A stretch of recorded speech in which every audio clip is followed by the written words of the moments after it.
চট্টগ্রাম পুরো চট্টগ্রাম অঞ্চলে বা চট্টগ্রাম জেলার আমার যে এলাকাটা এখানকার আইন শৃঙ্খলা পরিস্থিতি নিয়ন্ত্রণ, শান্তি শৃঙ্খলা বজায় রাখা এবং জানমাল নিরাপত্তা বিধানের জন্য যা যা করণীয় আমরা সেটা করব। আর এর বাইরে যেটা ইন্টারনাল যে পার্ট আছে, আপনারা দেখেছেন যে 5 আগস্টের পরে যে পুলিশের যে মনোবল যেটা ছিল, এখান থেকে আমরা আসলে খুব ভঙ্গুর একটা অবস্থা ছিল।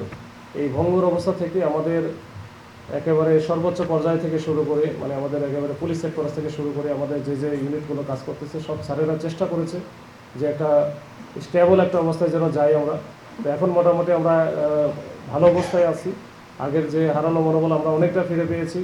আমাদের ইন্টারনাল যে বিষয়গুলো আছে, ইন্টারনাল যে আমাদের কোথাও যদি কোনো গ্যাপ থাকে, আমাদের কোনো সদস্যরা যদি এখনও যদি ওই যে পথ বিচ্যুত থাকে বা যারা লাইনে নাই, পেশাদারিত্বের সাথে কাজ করতেছে না, তাদের বিরুদ্ধে আমাদের একেবারে জিরো টলারেন্স থাকবে। যে এইটা কোনোভাবেই আমরা মেনে নেব না যে আমাদের কোনো সদস্য অপেশাদারিত্ব সুলভ মনোভাব নিয়ে কাজ করছে বা থানায় কোনো অভিযোগ আসলে সেটা ভালোভাবে দেখছে না।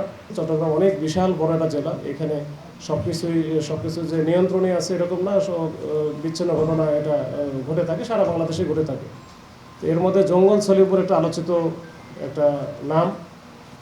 আমরা এখানে জয়েন করার পূর্বেই আমি নিজেও শুনেছি, বহুবার শুনেছি এবং বহুবার আলোচিত হয়েছে, ওখানে কেউ যেতেও পারতো না। তো কিছুদিন আগে আমাদের পুলিশ উইক হলো।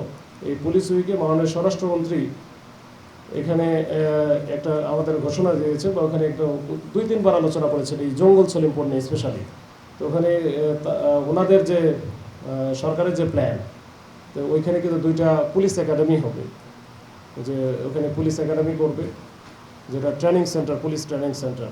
তো যার ফলে যেটা হবে যে ওইখানে পুলিশ সেন্টার ট্রেনিং সেন্টার যখন হবে, তো সেক্ষেত্রে তো ওইখানকার যে এখন যে জায়গাটা আমার কাছে বেশি মনে হয়েছে যে বেশি ভালোরেবল, সেটা হচ্ছে যে রাস্তাঘাট নাই।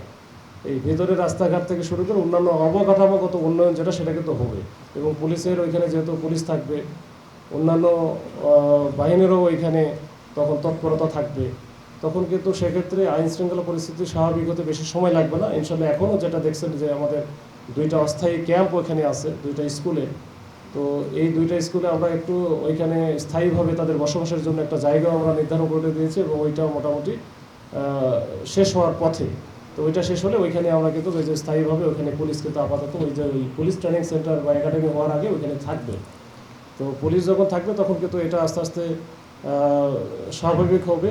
আর এখানে একটা বক্তব্য উঠে এসেছে যে একটা পক্ষকে বিতাড়িত করে আরেকটা পক্ষকে ঢোকানো, এরকম কোনো ইন্টেনশন আমাদের নাই। আমাদের ইন্টেনশন হচ্ছে ওইখানে একটা স্বাভাবিক পরিবেশ বজায় রাখা, আইন শৃঙ্খলা পরিস্থিতি পুরা অন্যান্য মানে বাংলাদেশের অন্যান্য জায়গায় যেভাবে স্বাভাবিক পরিস্থিতি থাকে এবং আইন শৃঙ্খলা পরিস্থিতি আমরা নিয়ন্ত্রণ করি, ঠিক সেভাবে ওইখানে করবো। এবং ওইটা যেন কেউ যেন না মনে করে যে এটা আসলে দেশের ভিতরে আরেকটা দেশ বা রাষ্ট্রের ভিতরে আরেকটা রাষ্ট্র বা আরেকটা সমাজ ব্যবস্থা যেখানে ভিন্ন রকমের সব কিছু, যে আইসোলেটেড কোনো কিছু।